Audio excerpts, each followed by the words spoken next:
প্রিয় শিক্ষার্থীবৃন্দ, সকলকে অনেক অনেক শুভেচ্ছা জানিয়ে শুরু করছি আমার আজকের আলোচনা টলিমের উপপাদ্য।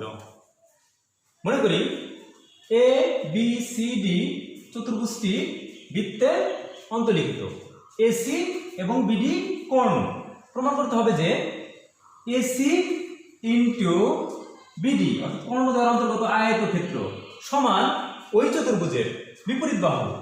বিপরীত বাহু হচ্ছে এ বি ইন্টু সিডি এর অন্তর্গত আয়তক্ষেত্র এবং অপর দুটি বিপরীত বাহু এ বি ইন্টু বিসি এর সমষ্টির সমান। ওকে, এই জ্যামিতিটা শেখার জন্য আমার যে যে টপিকগুলো জানা দরকার সেগুলো আমরা একটু দেখে নিব এক নজরে। এক, বৃত্তের একই চাপের উপর, সাপোজ আমি এইটুকু চাপের উপরে চিন্তা করি, বৃত্তের একই চাপের উপর দণ্ডায়মান বৃত্তস্থ কোণগুলো পরস্পর সমান। বৃত্তের একই চাপের উপর দণ্ডায়মান বৃত্তাংশস্থ কোণগুলো পরস্পর সমান, এটা এক নম্বর জানতে হবে। অর্থাৎ একই চাপের উপর দণ্ডায়মান বৃত্তাংশস্থিত কোণগুলো পরস্পর সমান। দুই, আমাকে জানতে হবে যে একটা ত্রিভুজ আর একটা ত্রিভুজ সদিশ হয় কিভাবে এবং সদিশ হলে কি করা যায় সেটা অর্থাৎ একটা ত্রিভুজ, সাপোজ একটা ত্রিভুজ এ বি সি আর একটা ত্রিভুজ সাপোজ ধরলাম আমি ডি ই এফ। এই ত্রিভুজটার এই কোণ এ সমান কোণ ডি, কোণ এ সমান কোণ ডি, অর্থাৎ ত্রিভুজ এ বি সি ও ত্রিভুজ ডি ই এফ এ। আমরা খুব ইজি ভাবে বলতে পারবো যে একটা ত্রিভুজ আর একটা ত্রিভুজের যদি কোণগুলো কোণ এ সমান কোণ ডি, অর্থাৎ কোণ এ সমান কোণ ডি যদি হয় তাহলে এটাকে আমি লিখতে পারবো কিভাবে, বিএসি সমান কোণ ই ডি এফ। আবার কোণ বি সমান কোণ ই, তাহলে এটাকে আমি লিখতে পারবো কিভাবে, লিখতে পারবো এই অক্ষরটাকে মাঝখানে রেখে, অর্থাৎ A B C equal to কোণ ডিই এফ। আবার কোণ সি সমান কোণ এফ, অর্থাৎ কোণ সি লিখতে পারি আমরা এভাবে এ সি বি সমান কোণ ডি এফ ই। অর্থাৎ একটি ত্রিভুজের তিনটি কোণ যথাক্রমে অপর একটি ত্রিভুজের তিনটি কোণের সমান হবে, তাহলে তখন ত্রিভুজটি কি হবে, ত্রিভুজ দুটি হবে সদৃশকোণী, তাই সদৃশ। সুতরাং আমরা লিখতে পারবো ত্রিভুজ এ বি সি সদৃশ, সদৃশ চিহ্ন ত্রিভুজ ডি ই এফ। আর সদৃশ হলে আমরা লিখতে পারবো অনুরূপ বাহুগুলো। আমরা অনেক সময় অনুরূপ বাহু কোনটা হবে কি হবে ওই চিত্রের মধ্যে তখন আমরা একটু হযবরল পাকাই, কিন্তু এটা হযবরল পাকানোর কোনো বিষয় না, খুব ইজি। আর এটা যদি কেউ বুঝতে পারে তাহলে অনেক জ্যামিতি অনেকের জন্য অনেক বেশি সহজ হয়ে যাবে। তাহলে আমরা এটা খুব ভালো করে বোঝার চেষ্টা করব।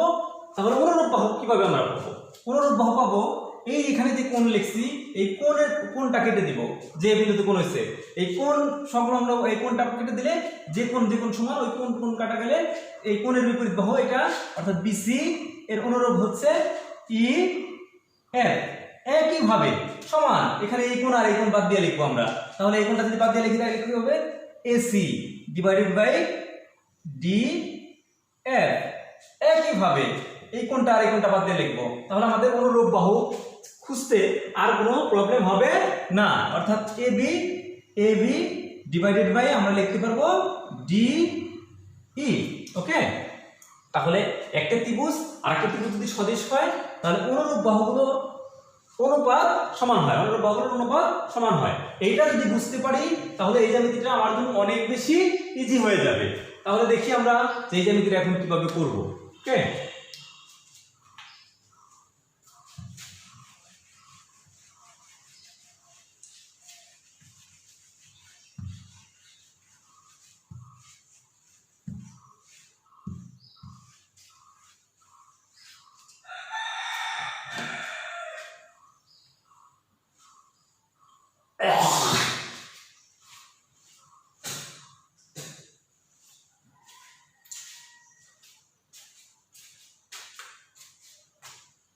প্রমাণ।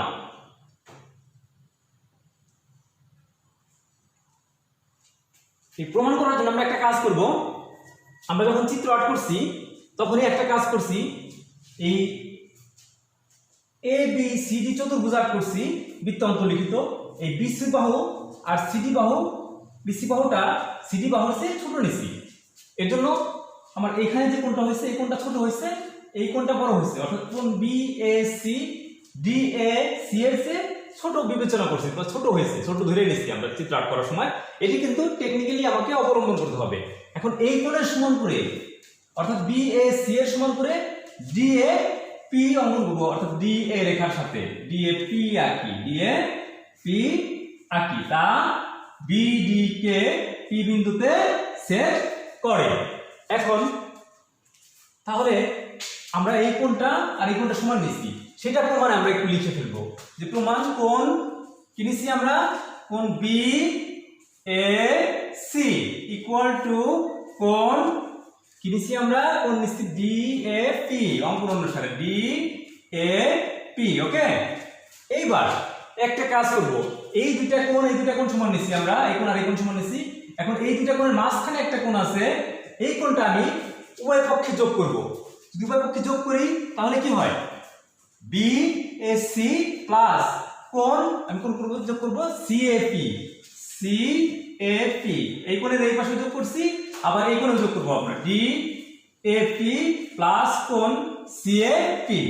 একটু লক্ষ্য করি, চিত্রে লক্ষ্য করি, এই দুটো কোণ যোগ করলে কি হয়, এই দুটো কোণ যোগ করলে চিত্রের মধ্যে কি হয়, এইটুকু যদি কেউ বুঝতে পারে তাহলে টলিগণের উপপাদ্য শেষ হয়ে যাবে। তাহলে আমরা কিভাবে করব দেখি, এই কোণ দুটো যোগ করলে কি হয়, যদি আমি এই দুটো কোণ যোগ করি তাহলে কোণ হয় বি এ পি, কোণ কি হয় B A P, B A P equal to এই দুটো কোণ যদি যোগ করি, এই কোণের সাথে যদি এই কোণ যোগ করা যায় তাহলে কোণ কি হয় সি এ ডি, কোণ কি হয় সি এ ডি। তাহলে এইটুকু যদি কেউ বুঝতে পারে তাহলে টলিগণের উপপাদ্যটি তার জন্য অনেক বেশি সহজ হয়ে যাবে। এখন আমরা খুব ইজি ভাবে টলিগণের উপপাদ্যটা করব।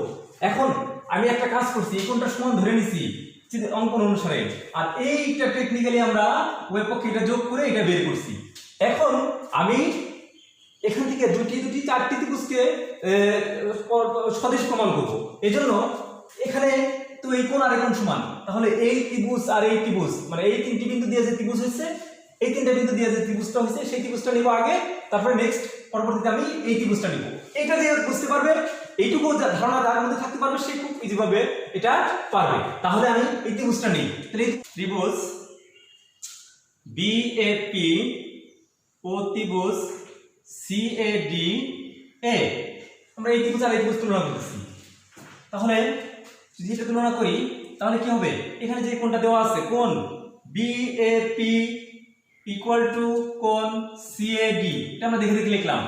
এইবার একটু চিত্রে লক্ষ্য করি যে এডি চাপের উপরে এখানে এই কোণটা, আবার এডি চাপের উপরে এই কোণটা, তাহলে আমরা জানি একই চাপের উপর বর্তমান বৃত্ত অংশস্থিত কোণ পরস্পর সমান। তাহলে এই ত্রিভুজের ক্ষেত্রে এই কোণের নাম হচ্ছে A B P, A B P, কোণ A B P equal to কোণ এ সি ডি, একই বৃত্তাঙ্কিত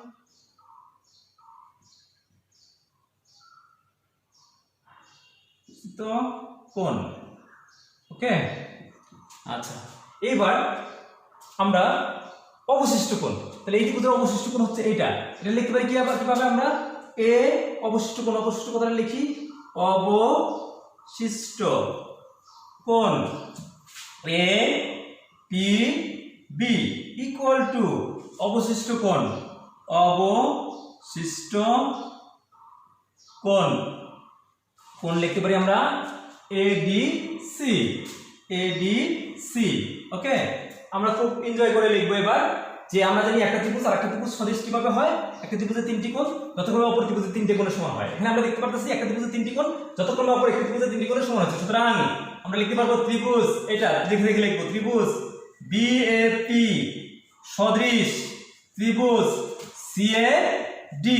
একটা ত্রিভুজ আর একটা ত্রিভুজ যখন সদৃশ হবে তখন বাহুগুলোর অনুপাত সমান হবে। এখন আমার যেটা দরকার, যে বাহুর দরকার আমরা সেই বাহু নিব। আমরা লিখতে পারি, একটু লক্ষ্য করি, যদি আমরা লক্ষ্য করি এখানে এ বি অর্থাৎ মাঝের অক্ষরটা বাদ দিলেই আমি বাহু লিখতে পারি, ডিভাইডেড বাই এখানে মাঝের অক্ষরটা বাদ দিলে আমি বাহুটা লিখতে পারবো। কি লিখতে পারবো, এসি ইকুয়াল টু আমি যদি লিখি এখানে এফি এফি বাহুটা আমাদের এই প্রমাণের সাথে সম্পৃক্ত না, এর জন্য আমরা এই কোণটা এই বাহুগুলো নেব না। তাহলে এটা লিখতে পারি, মাঝের অক্ষরটা বাদ দিলে লিখতে পারি কি বিপি ডিভাইডেড বাই আমি লিখতে পারি সিডি। তাহলে আর যদি গুণ করি, আমি এসিটাকে বাম পাশে রাখবো, তাহলে আর গুণ করলে কি হবে, ইমপ্লাইজ দ্যাট তাহলে AC into BP equal to AB into CD. এটা আমি 1 নম্বর সমীকরণ দিয়ে রাখলাম। এইবার আমাকে আর কোন ত্রিভুজ, আমি বলছিলাম যে এই ত্রিভুজ আর এই ত্রিভুজ, তাহলে এই ত্রিভুজ নিয়ে কাজ করব, এই দুটি ত্রিভুজ নিয়ে কাজ করব। তাহলে এই ত্রিভুজের নাম কি, এই ত্রিভুজটার নাম হবে ত্রিভুজ বিএসি ও ত্রিভুজ ডিএফপিএ। ত্রিভুজ বিএসি ও ডিএফপিএ আমি কি লিখতে পারি, আমি লিখতে পারি যে এখানে যে কোণটা দেওয়া আছে কোণ বিএসি আমি দেখে লিখবো সমান কোণ ডিএপি। এবার এবি একই চাপের উপর দ্বন্দ্বমান বৃত্তস্থ কোণ হচ্ছে এসিবি সমান এই ত্রিভুজের ক্ষেত্রে এডিপি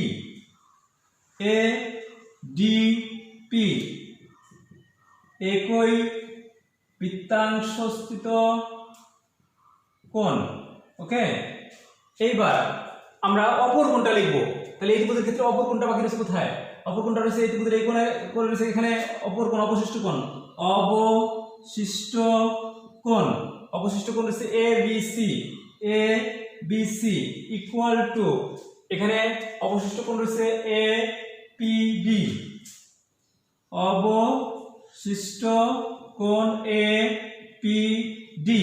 খুব খেয়াল করবো। এবার একইভাবে আমরা তাহলে সুতরাং লিখতে পারবো যে ত্রিভুজ এই ত্রিভুজের 3টি কোণ যথাক্রমে এই ত্রিভুজের 3টি কোণের সমান হচ্ছে, তাহলে ত্রিভুজ দুটি কি সদৃশ হলে আমরা লিখতে পারবো সুতরাং ত্রিভুজ এ বিএসি সদৃশ ত্রিভুজ ডিএপি।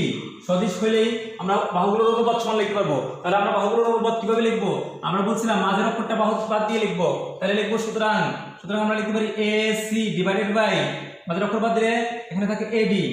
ওকে, ইকুয়াল টু এখানে আমরা কি লিখতে পারি, এটা আমাদের সম্পৃক্ত না, কারণ এই বাহু আমাদের সাথে এই প্রমাণের সাথে সম্পৃক্ত না। তাহলে আমরা লিখতে পারি বিসি ডিভাইডেড বাই ডিপি। ওকে, এইবার যদি আর গুণ করি তাহলে কি হয়, আর গুণ করলে হয় আমরা এসিটা বাম পাশে রাখবো এই বলছি, AC into BP equal two হয় এডি ইনটু বিসি। ওকে, এটা 2 নম্বর সমীকরণ। এখন 1 আর 2 যদি আমরা যোগ করি তাহলে কি হয়, তাহলে 1 যোগ 2 ইমপ্লাইজ দ্যাট 1 আর 2 যদি যোগ করি তাহলে এখানে এসি আছে, এখানে বাম পাশে এসি আছে, তাহলে আমরা এসিটা কমন নিতে পারি। এসি কমন নিলে এখানে হয় বিপি প্লাস এখানে থাকে ডিপি ইকুয়াল টু এখানে ডান পাশে কি আছে, ডান পাশে আছে এবি ইনটু সিডি প্লাস এখানে কি আছে এডি ইনটু বিসি। আমাদের ডান পাশে কিন্তু হয়ে গেছে প্রমাণ। তাহলে সুতরাং এখন আমরা কি লিখতে পারি, এসি ঠিক আছে।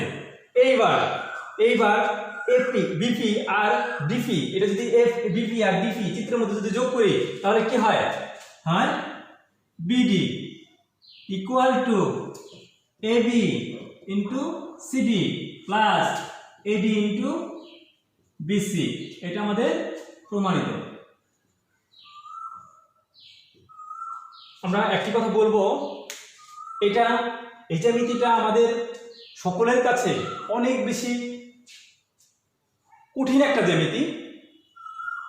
বাচ্চাদের কাছে আমরা খুব কঠিনভাবে উপস্থাপন করি, এজন্য বাচ্চারা অনেক কঠিনভাবে এই উপপাদ্যটাকে নেয়, অনেকে অনেক দিন ভরে এটাকে মুখস্থ করার চেষ্টা করে, বোঝার চেষ্টা করে, কিন্তু ভালো করে আমরা অন্তস্থ আয়ত্ত করতে পারি না। কিন্তু আমি যেভাবে এটাকে একটু উপস্থাপন করলাম, আমি আশাবাদী যে কোনো বাচ্চা যদি একবার ভালো মতো মনোযোগ সহকারে দেখে সে জীবনে কখনোই এই জ্যামিতি আর ভুল করবে না, কোনোদিনও ভুল করবে না।